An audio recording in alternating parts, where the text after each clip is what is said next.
Ciao a tutti e benvenuti in Appuntamento in Giardino. Oggi parliamo di una pianta molto interessante, una pianta coltivata da tante persone nel proprio giardino perché offre un qualcosa di particolarmente fresco e anche pungente come sapore. Sto parlando della menta, un'interessantissima piantina facilissima da coltivare in giardino con qualche piccola attenzione. Comunque la vediamo insieme in questo video, un video dedicato proprio a lei. Probabilmente un po' alla regina insieme al re, che è il basilico delle aromatiche, la menta. Eccoci davanti ad un cespuglietto di menta che ho qui in giardino già da un bel po' di anni. Questa menta la vedete un pochettino schiacciata perché l'ortensia dopo le piogge ha appoggiato i suoi rami, che ho tagliato proprio per evitare questo appoggio. Appoggiava i suoi rami sulla pianta della menta e quindi praticamente si è un po' sdraiata. Adesso per recuperare un po' questa pianta basterà poi prenderne delle porzioni, tagliarla magari a questa altezza, in modo da restituire poi con la nuova crescita un qualcosa di eretto, in modo che non presenti questo aspetto un po' schiacciato. La menta è una pianta che appartiene alla famiglia delle lamiacee e può raggiungere un'altezza, secondo le specie, che va da 10 cm. C'è una specie sarda, che è piccolissima, penso che sia alta un 15 cm, 20 cm, la si può trovare anche in commercio se non erro, con delle foglie piccolissime e un aroma particolarmente intenso. Altre possono raggiungere anche 1,20 m di altezza. Un anno fa o 2 anni fa, adesso non ricordo bene, ho fatto una passeggiata a Valdieri, un luogo qui in Piemonte molto, molto bello, in montagna, e ho incontrato in un ruscello proprio un enorme cespuglio di menta, credo che fosse una menta acquatica, non mi sono bene informato, con dei fiori rosa particolarmente belli, che attirava tantissime farfalle ed era veramente di grosse dimensioni. Come cespuglio arrivava anche 1 metro, 1 metro e qualcosa di altezza, quindi la menta può essere veramente una pianta anche molto grande secondo la specie o le varietà. Le menta sono delle piante pubescenti, hanno tanti peli, tanti piccolissimi peli nel fusto e anche nelle foglie. Questi peli sono proprio quelli che danno il caratteristico aroma alla pianta, che può essere anche particolarmente intenso, non apprezzato da tutti, ma la stragrande maggioranza di persone apprezza proprio questo aroma molto fresco, il tipico aroma fresco estivo, quello che ci offre questa deliziosa pianta da giardino. Il suo aroma è un aroma pungente e molto ma molto fresco. Ce ne sono di diversi tipi, a seconda della varietà si può trovare un aroma diverso. Ci sono anche tantissime varietà che offrono anche degli aromi particolari, come la menta mela, la menta banana, insomma ce ne sono veramente tantissime. C'è anche la menta glaciale, che dopo vi farò vedere, perché veramente sa proprio di ghiacciola la menta, qualcosa di molto, molto buono. I fiori sono estivi, queste piante fioriscono in estate e la moltiplicazione della menta si fa tramite i suoi rizomi, perché è una pianta rizomatosa, e quindi questo cosa vuol dire? I suoi rizomi corrono sotto la superficie del terreno e questo fa sì che la pianta si allarga veramente tantissimo, quindi è una pianta da non coltivare vicino l'orto, solitamente, per evitare di trovarsi piante di menta poi all'interno dell'orto. Io l'ho messa qui e vicino al mio orto, cerco di controllarla in qualche modo. Ho preso anche alcuni appunti per dirvi che la menta è una pianta che è spontanea in Europa, in Asia e in Africa, e ho fatto un elenco di specie che possiamo trovare in Italia. La menta longifolia la possiamo trovare sui sentieri e nelle strade, è abbastanza diffusa, abbastanza comune in Italia. La menta suaveloens la si può trovare in incolti, campi fino a 600 metri. E poi vi sono altre mente abbastanza comuni, che sono la menta cervina, la pulegium e la menta acquatica. La menta acquatica, se non erro, è molto coltivata in Germania per preparare, se non sbaglio, delle bevande. È una pianta molto utilizzata in Germania. La menta piperita è un ibrido dell'acquatica con la viridis ed è conosciuta anche come menta di Pancalieri. Qui in Piemonte c'è un luogo, Pancalieri appunto, in cui la coltivazione della menta è veramente fatta su larga scala, e questo tipo di menta è veramente una piccola eccellenza, diciamo, del Piemonte, di questa zona del Piemonte. perché danno proprio una menta coltivata a regola d'arte proprio per la preparazione di piatti, ma soprattutto la menta viene molto utilizzata in dolci e in bevande proprio per il suo sapore rinfrescante. È un qualcosa che in estate ci porta veramente un qualcosa di fresco, di eccezionale.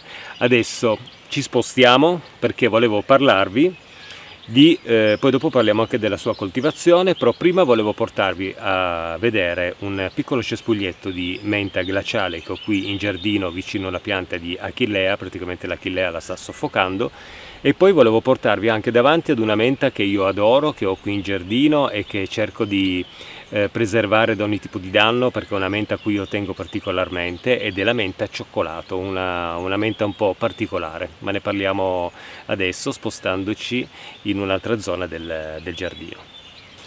Eccoci qua davanti a un cespuglietto abbastanza folto, perché poi ce n'è anche qua dietro, e dietro l'Achillea. Questa è una pianta di Achillea Gold che fa dei fiori gialli abbastanza grandi, aspetto la sua fioritura. Questa è la menta glaciale, una menta, ne stacco un pezzettino così la vediamo da vicino, poi magari la utilizzo. Foglie arrotondate, lisce, lievemente seghettate. Questa differisce molto come aspetto dalla menta piperita o la menta marocchina, proprio per il suo aspetto un po' meno seghettato nelle foglie e per il fatto che piperita e marocchina hanno le foglie un po' più a punta, mentre queste sono arrotondate, vedete, e sono anche molto lisce. È una pianta che cresce circa 40-50 cm, ma può diventare anche un pochettino più alta, e potete vedere il suo bellissimo aspetto di queste foglie arrotondate che creano un bel cespuglietto. Anche lei è molto rizomatosa, tende a distribuirsi nel terreno. Io qui intorno passo con il cespugliatore, tolgo tutto ciò che c'è in più per quello che riguarda questa menta, correndo nel terreno proprio per evitare di trovarmi menta poi dappertutto.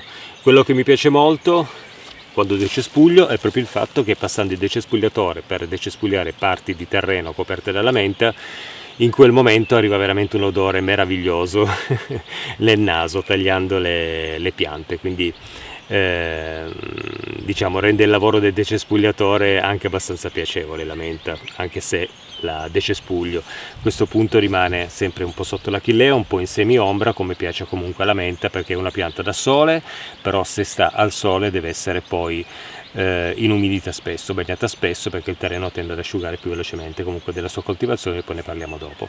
Menta glaciale, adesso andiamo a vedere la menta cioccolato. Eccoci davanti ad un bel cespuglietto di menta cioccolato. Potete vedere le sue foglie che sono lanceolate, seghettate al margine. Questa menta ha la particolarità di essere verde, ma con delle sfumature sul bordeaux. Nelle foglie, più che bordeaux, un porpora che caratterizza anche la colorazione delle foglie, soprattutto nella parte inferiore, dando a questa pianta un aspetto diverso dalle solite menta.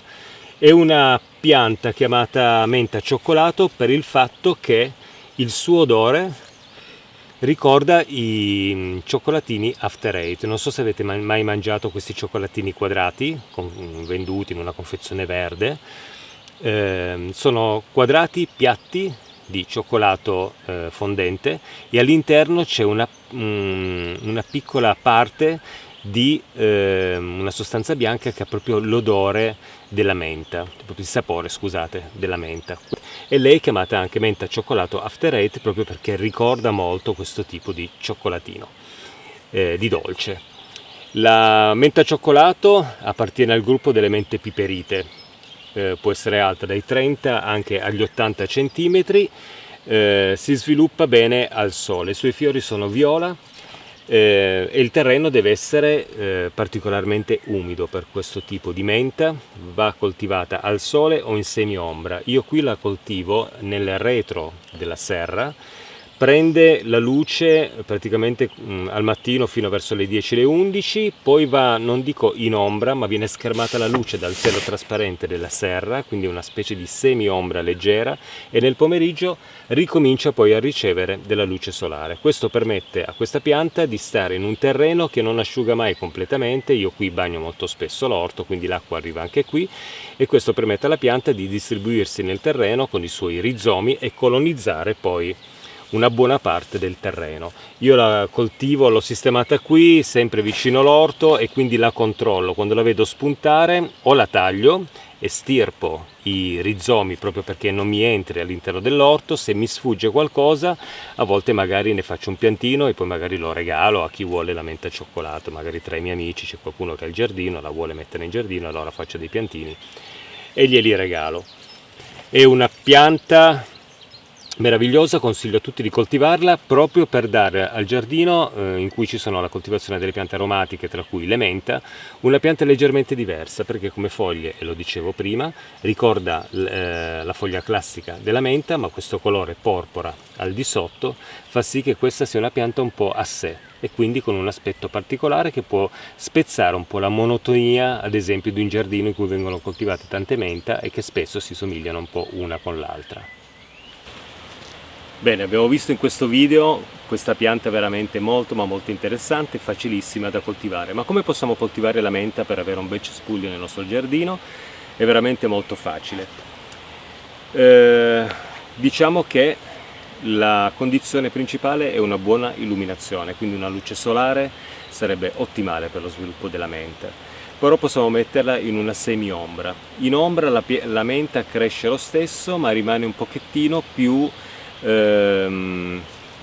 diciamo sacrificata, non cresce benissimo, e molto spesso anche l'aroma non è particolarmente forte. In alcune menta, credo la piperita, la marocchina, la luce solare, proprio l'irradiamento solare nelle foglie fa sì che le foglie sprigionino proprio un forte aroma.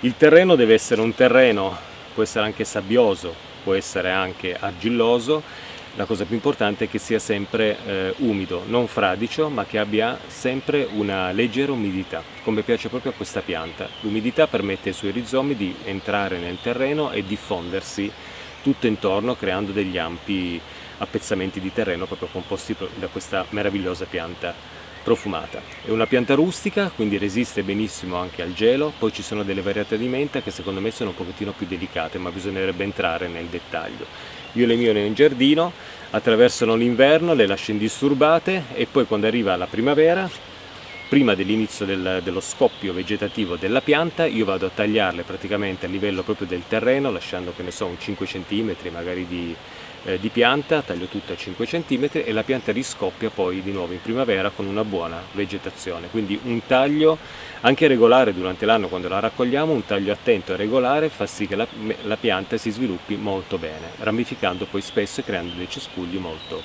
compatti. Possiamo utilizzarla in cucina. La menta è una pianta aromatica, utilizzabile in cucina, e bisogna solo fare un pochettino di attenzione. L'utilizzo in cucina va fatto per bevande, latte menta ad esempio, o granita, può essere anche qualcosa di rinfrescante per l'estate.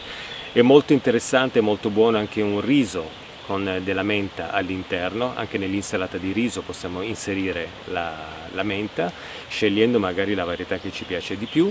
Anche i piatti di carne possono essere conditi con un qualcosa, con delle salse preparate in cui c'è la menta all'interno, e insomma possiamo veramente sbizzarrirci a inserire questa pianta nella nostra alimentazione.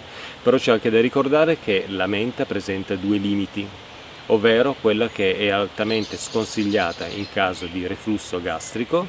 È una pianta che non dovrebbe essere mangiata da chi soffre di reflusso, ed è una pianta sconsigliata anche in caso di ulcera, e quindi se abbiamo problemi allo stomaco, la menta, proprio per il suo aroma pungente e molto potente, può creare poi dei fastidi abbastanza importanti. E quindi se non abbiamo queste limitazioni, allora possiamo inserirla nella nostra alimentazione e far sì che le giornate estive siano un po' meno calde, proprio per il fresco che ci offre la menta. Chi ha problemi di alimentazione per questo tipo di piante, chi non può inserirla nella propria alimentazione, può goderne comunque dell'odore, strofinando con le dita le sue foglie e portando le dita al naso e sentendo proprio questo fresco incredibile che la pianta può offrire. Io con questo penso di aver detto tutto. Ho preso degli appunti proprio per non dimenticarmi alcune note. C'è da ricordare però ancora una piccola cosa riguardo la menta. Prima ho parlato di menta vicino all'orto, di menta che tende a correre con i rizomi. Facciamo molta attenzione perché la menta è una pianta infestante, se trova il terreno adatto non ce ne liberiamo più perché cresce poi ovunque creando dei grossi cespugli, e anche se la estirpiamo rimane magari qualche piccolo rizoma nel terreno, la rivedremo spuntare. Quindi scegliamo per la menta un angolino tutto a sé. Se poi abbiamo un piccolo giardino, vogliamo metterla vicino all'orto, o per sbaglio la mettiamo vicino all'orto come ho fatto io, quindi avremo questo piccolo lavoro di controllo della nostra pianta di menta. Però se dobbiamo scegliere, teniamola lontana dall'orto, così avremo un piccolo terreno dedicato solo a lei. Io con questo vi saluto e ci vediamo ad un prossimo appuntamento in giardino, e grazie per questo passaggio in questo video dedicato a questa pianta che rappresenta un po' l'estate. Ciao a tutti, grazie.